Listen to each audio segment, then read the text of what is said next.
Wali nak Dewi boleh. Yang penting, Wali nak anak-anak Wali pejamkan mata, bayangkan muka Wali, dan jangan bertipu-tipu. Beberapa waktu lalu kita dihebohkan banget nih dengan film Walid.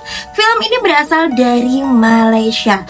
Ceritanya benar-benar sensitif banget isinya, dan film ini mengangkat kisah tentang ajaran sebuah sekte sesat yaitu jihad ummah.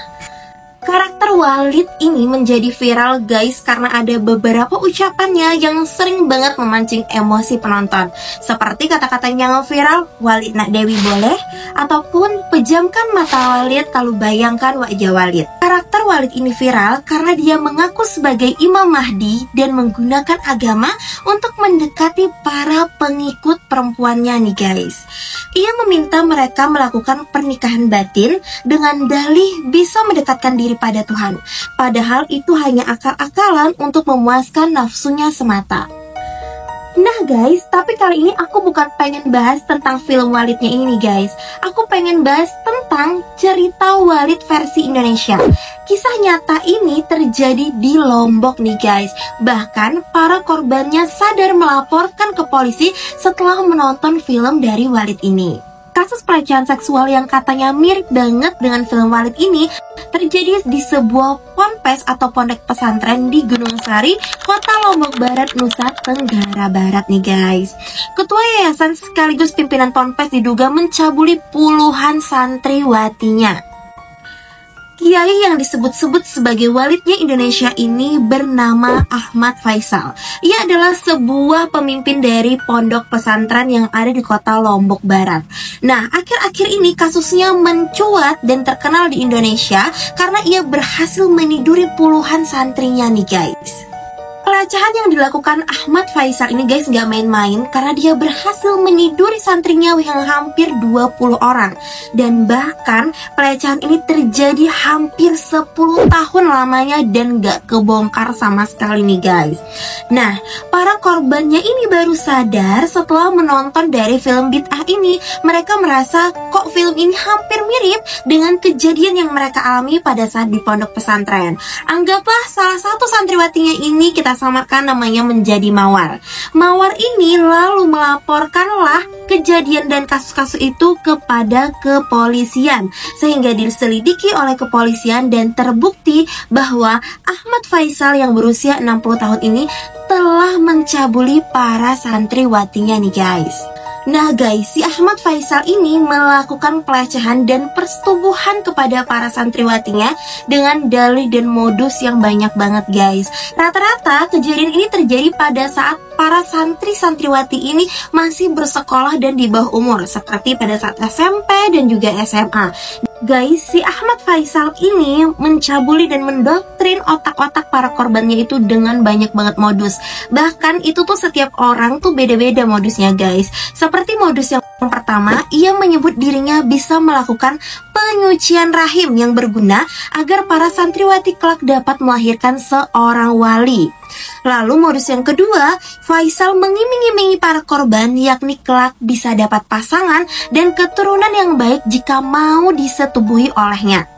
Dan modus yang ketiga, Faisal juga mengaku sempat mengajarkan dan mengijazahkan doa kepada para korban sebelum melakukan pelecehan seksual. Gak hanya itu guys, kalau di film Walid tuh ada malam zikir yang dilakukan di goa itu nih guys. Kalau Faisal ini saat melayangkan aksinya juga waktunya itu pada malam hari, seperti waktu-waktu tertentu jam 11 malam, jam 12 malam. Dan gak ada yang curiga serta gak ada yang aneh juga nih guys. Kemudian modus yang keempat, Faisal menyebut ludahnya adalah suci sehingga bisa membuat para korban menjadi seorang tokoh dan orang yang ternama di kampungnya. Jadi banyak banget berbagai cara untuk memanipulasi para korban untuk melakukan tindakan pencabulan dan juga persetubuhan yang dilakukan oleh Faisal ini. Kasus yang dilakukan oleh si Walid Lombok ini atau si Ahmad Faisal ini udah terjadi sejak tahun 2014 sampai 2023, 10 tahun guys. Salah satunya korbannya bernama kita samarkan Mawar. Nah, si Mawar ini guys dipengaruhi bahkan dicabuli di dalam ruangan kelasnya itu pada pukul 1 malam ya guys tuh. Jadi si Ahmad Faisal ini selalu menjalankan hasratnya itu di jam-jam malam nih guys. Dia dipengaruhi bahwa kalau dia mau tidur sama si Ahmad Faisal ini, maka rahimnya itu akan disucikan dan dia dapat melahirkan keturunan-keturunan yang hebat dan juga bisa menjadi orang yang terpandang di kampungnya. Setelah si Mawar ini ditiduri, lalu Mawar ini pun pulang ke kampungnya dan selesai sekolah di sana tanpa adanya kasus yang dibahas ataupun juga mencuat kemana-mana karena si Mawar ini nggak berani untuk ngomong ke orang tuanya. Hingga pada saat dia nonton film Bid'ah, dia ngerasa kalau kejadian di film Bid'ah ini mirip banget sama yang dia alamin di Pompon PES yang ada di Lombok Barat itu guys. Kemudian si Mawar ini inisiatif untuk ngelapor ke kantor polisi. Setelah didalami, setelah hasil visum, nah si Ahmad Faisal ini terbukti bersalah karena telah meniduri 20 orang santriwatinya nih guys. Tuh ya guys, pokoknya film ini mirip banget sama kejadian yang di Indonesia. Dan pada akhirnya si Ahmad Faisal ini sudah ditetapkan menjadi tersangka guys. Tuh, semoga guys gak ada lagi kiai-kiai yang menyalahgunakan agama untuk memenuhi hasratnya semata ya guys. Tuh, dan kita sebagai orang tua juga harus pintar untuk mencari tempat pendidikan yang baik untuk anak-anak kita. Jangan sampai kayak gini. Oke, jangan lupa di subscribe, di like kalau kalian suka dengan videonya. Dan pokoknya kalian harus tinggalkan komen-komen kalian pengen cerita apa lagi. Bye-bye.